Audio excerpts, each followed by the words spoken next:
And with so many military aircraft in the air show over the years, you know, we always have a patriotic theme for Thunder over Louisville, and this year is really no different as we pay tribute to a special American hero who's known really across the world as the Candy Bomber. 70 years ago, as World War II was coming to an end in Europe, America set out on a new mission to put all the pieces back together again.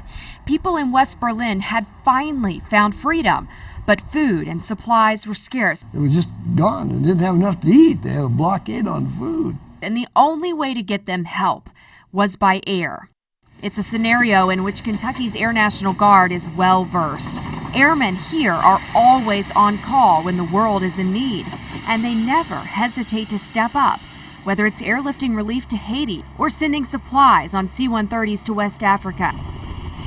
Today at Thunder, the Kentucky Air Guard flies again, this time to honor the Berlin airlift of 1948 and a pilot who went way above the call of duty. I said, I got to do something. While flying in and out of Berlin, Colonel Gale Halvorsen noticed a group of children at the airport fence. Put my hand in my pocket, I felt, what have I got to give them? They had next to nothing and hadn't tasted anything sweet in years. All I had was 2 sticks of gum. 2 sticks of Wrigley's Dome Mint gum. I said, what I'll do tomorrow when I come in, if you'll stand in the open place between the bombed out buildings and the barbed wire fence, this open spot in the grass, when I come over your head about 50 feet before I come over this barbed wire fence, I'm going to throw enough chocolate bars out for all of you to have a chocolate bar. From then on, each week, he dropped boxes of candy attached to small parachutes. I remember back on the farm, we didn't have TV or anything. The recreation was tying a rock on the handkerchief and throw it up in the air and see the parachute come down. So I got to tie some parachutes on these things, and that's how it started. He even got his friends to donate their rations as well. The gals in the USO started tying up the parachutes for us. We had to set up a whole assembly line. It wasn't long before Colonel Halvorsen took on the name the Candy Bomber. Well, yeah, you shocked a lot and figure it is the Candy Bomber. When word of the Candy Bomber's mission spread home to the U.S., American school children began donating their sweets. It went crazy from then on, and they just sent over tons, 23 tons before they got through.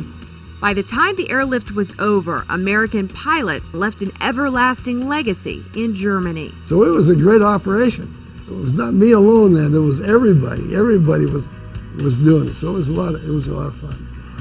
As we celebrate the kickoff of the Kentucky Derby Festival with Thunder today, we also pay tribute to a man who is hailed as a hero both here at home and all the way across the globe. And Colonel, we salute you. What an amazing man there. You know, this is really a good point to remind people that the C-130 there, the C-130 Hercules, flies out of Louisville pretty much every day. That's correct. The airplane that we'll see here shortly, the C-130 Hercules, is flown by the 123rd Airlift Wing, which is our own Kentucky Air National Guard. These folks are flying actual missions, you know, all around the globe from Louisville, Kentucky. They're a guard unit, so they have some full-time guardsmen, but also they have a lot of guys that also fly for UPS. And so they are great Americans, giving up a lot from their, their time and their effort, and committed to the country and the community. And what a story there. The history. You know, wow. It is a great story, especially since we always talk about American air power in terms of bombs we drop or airplanes we shoot down. But this is where these people that flew these airlift missions into Berlin saved a city and possibly averted World War III by our ability to resupply that city from the air. It's awesome. We want to go now. We have the Candy Bomber himself live on the Belvedere there. That's right, guys. The Candy Bomber is sitting by us. Colonel, it's a pleasure to have you here with us. Well, We're quite honored. Honored to be here at the 26th anniversary of the Wayne Henninger big show. It's a thrill for me. We see that story, and it just amazes us. You have to just be beaming with pride, knowing the lives that you touched. Well, and these C-130s, I've flown missions in Albania with these guys on the C-130. It's wonderful. Kids said, how do we know which airplane you're going to be in? I said, I'll wiggle the wings. And the little girl says, look, You're coming over our house scaring our chickens. They're not laying eggs anymore. There came the nickname Uncle Wiggly. Yeah, that's right.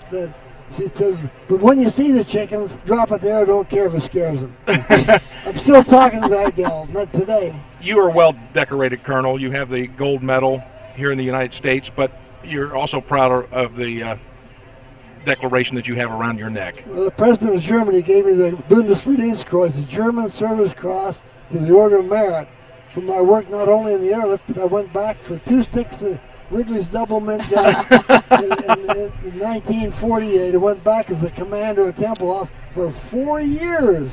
They pulled me out of the space program to be commander. The kids in Berlin grew up, so we want him back here as the commander. Crazy. You never know what 2 sticks of gum can do. It's quite an honor, I would say. Well, out of small things proceeded that which is great. They taught me that in primary in the church. Well, you've had a great career. I'm sure there's nothing you would have rather done. No, I'm still flying. I'm still dropping parachutes. Really? Yeah, I'm a crew member on the C-54 airplane, the Spirit of Freedom. We're making airdrops mostly on the east now. Still flying co-pilot. I grease it in once in a while. You still have to wiggle your wings before you grease it in? No, you have to do it. It would make a bad landing if you don't. Maybe Penn Brown will start carrying gum in his pocket. That's right. I'll tell you what, sir, it's an honor and a pleasure to be here with you today. And the airplanes may change, the technology may change, but the one thing that gives us a competitive advantage and makes us the best because of the great American servicemen and women like yourself. Well, the hearts and the will to get it done, and I appreciate your service, I'm sir. honored to be part of the team. If they get any supersonic gum, you can drop it out. Come on, let's go. I'll take you for a ride now. Let's do it. Colonel, a little bit of your background. You were just telling us you grew up in Utah? Yeah, I grew up on a small farm. I was the only tractor my dad had. Well, anyway, he had horses. How did you get interested in flying? I watched the airplanes fly over, and I was down there in the dirt doing the sugar beets. Someday I'm going to be up there. I got a scholarship before the war to fly. Had no money. 10 of us got a scholarship. We put in $10 and bought an airplane. $500. We bought an airplane. Single ignition. Buddy, if that ever quit, you're a glider. So I learned to look for an alternate field every time we took off. Had a great time. Then they bombed Pearl Harbor, and I signed right up and spent 31 years in the Air Force, mostly in research and development space program, later on the space program. When you got the moniker, the Candy Bomber, I mean, as a human being, it probably brought a tear to your eyes knowing the joy that you brought to the kids in Germany that went through. Because that term, the Candy Bomber, came from the kids. The Uncle Flackelflugel and the Candy Bomber. That reminds me of all the kids that happened. This gal who wrote the Sierra and her white chickens. I went back to Berlin, met her, and stayed with them. And I talked to her 2 weeks ago. Wow. Yeah, she's got a family. Their family's old now, but you know it keeps going. The ball keeps going, and it's just wonderful. The kids did it. I didn't do it. But not one child of 30 said, "Give me chocolate" that day. Not one out of 30. We're in the same uniform. And during the war, countries that had chocolate, kids would chase you. We'd always give them like George Washington's troops did.